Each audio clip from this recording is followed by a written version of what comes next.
അറിവ് ഒരു മനുഷ്യനെ അടിമയായിരിക്കാൻ അയോഗ്യനാക്കുന്നു. അമേരിക്കൻ അടിമത്ത വിരുദ്ധ പോരാളി ഫെഡറിക് ഡഗ്ലസിന്റെ വാക്കുകളാണിത്.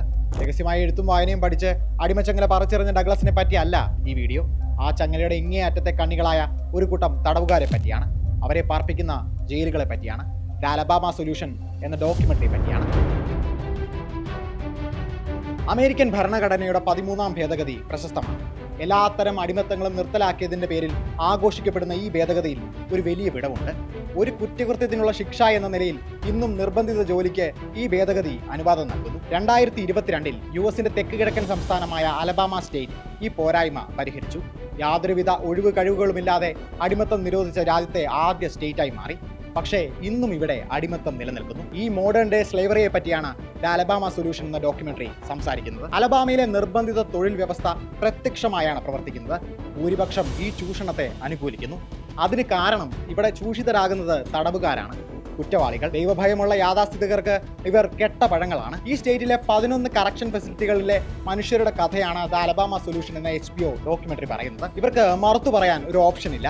എതിർത്തു നിന്നാൽ എന്തിന്, ജയിൽ വാർഡന്മാരുടെ മൂടൊന്ന് മാറിയാൽ പോലും ചിലപ്പോൾ ബോഡി ബാഗുകളിലാകും അവരുടെ ശരീരം പുറത്തെത്തുക. ഈ കൊലപാതകങ്ങൾക്ക് ജയിൽ അധികൃതർ ശിക്ഷിക്കപ്പെടുമെന്ന് വിചാരിക്കരുത്. ഭരണകൂടത്തിന്റെ ലാത്തി ഏന്തിയവരെ രക്ഷിക്കാൻ വകുപ്പുകൾ അനവധിയാണ്. സ്വയം രക്ഷ എന്ന ഒറ്റ സ്റ്റേറ്റ്മെന്റ് മതി, ജനങ്ങൾ വിശ്വസിക്കും. കള്ളും കഞ്ചാവും അടിച്ച് പിടിച്ചുപറിയും കൊലപാതകവുമായി നടന്നവർ ഇതല്ല ഇതിനപ്പുറവും ചെയ്യുമെന്ന മുൻവിധി ചിലപ്പോൾ നമ്മളിലും ഉണ്ടായേക്കാം ഈ തോന്നൽ. ഈ ഡോക്യുമെന്ററി ആ ജഡ്ജ്മെന്റ് ഉടച്ചു കളയും. അലബാമയിലെ കറക്ഷൻ ഫെസിലിറ്റികളുടെ ഉള്ളിലേക്ക് മാധ്യമങ്ങളുടെ ക്യാമറകൾക്ക് പ്രവേശനമില്ല. അതുകൊണ്ട് തന്നെ ജയിൽ ജീവനക്കാർക്ക് കൈക്കൂലി കൊടുത്ത് തടവുകാർ അകത്തേക്ക് കടത്തിയ ഫോണുകളിൽ പകർത്തിയ ദൃശ്യങ്ങളാണ് ഡോക്യുമെന്ററിയിൽ ഉപയോഗിച്ചിരിക്കുന്നത്. പലരും ധൈര്യത്തോടെ വീഡിയോ കോളിൽ തങ്ങൾ നേരിടുന്ന പീഡനങ്ങളെപ്പറ്റി സംസാരിച്ചു. വാർഡന്മാർ തങ്ങളുടെ സഹോദരങ്ങളെ സംഘം ചേർന്ന് ആക്രമിക്കുന്നത്, അവരുടെ ശവശരീരങ്ങൾ ബോഡി ബാഗിൽ പുറത്തേക്ക് കൊണ്ടുപോകുന്നത് അഴികൾക്കിടയിലൂടെ അവർ നമുക്ക് കാണിച്ചു തരുന്നു. ചൂടത്ത് ചുട്ടുപൊള്ളുന്ന, മഴയത്ത് ചോർന്നൊലിക്കുന്ന ഈ കറക്ഷൻ ഫെസിലിറ്റികളും ഈ തടവുകാരും അലബാമ സ്റ്റേറ്റിൽ നൽകുന്ന സംഭാവന എത്രയാണെന്നറിഞ്ഞാൽ നിങ്ങൾ ഞെട്ടും. പ്രതിവർഷം കുറഞ്ഞത് $450 മില്യൺ അലബാമ സ്റ്റേറ്റിന്റെ ഒഫീഷ്യൽ ഹ്യൂമൻ ട്രാഫിക്കിംഗ് ഫീ. ഈ മനുഷ്യാവകാശ ലംഘനങ്ങളെയും അതിനെ എതിരിടാൻ ഉറച്ച മനുഷ്യരെയുമാണ് ആൻഡ്രൂ ജെറക്കി ദ അലബാമ സൊല്യൂഷനിൽ ആവിഷ്കരിക്കുന്നത്. എമ്പതിയുടെ ഏസ്തറ്റിക്സിന് പുറത്താണ് അവർ. പലർക്കും പരോൾ പോലും അനുവദിക്കാറില്ല.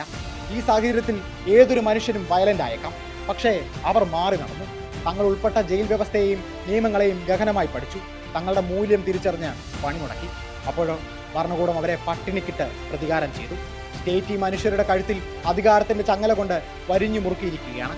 ഒരു നാൾ അവർ അത് പറിച്ചെറിയുക തന്നെ ചെയ്യുമെന്ന പ്രതീക്ഷ എവിടെയോ ഈ ഡോക്യുമെന്ററി ബാക്കി വെക്കുന്നുണ്ട്. അതിന് കാരണം ഫെഡറിക് ഡഗ്ലസിന്റെ വാക്കുകൾ തന്നെയാണ്. അറിവ് അടിമയായിരിക്കാൻ അയോഗ്യതയാണ്.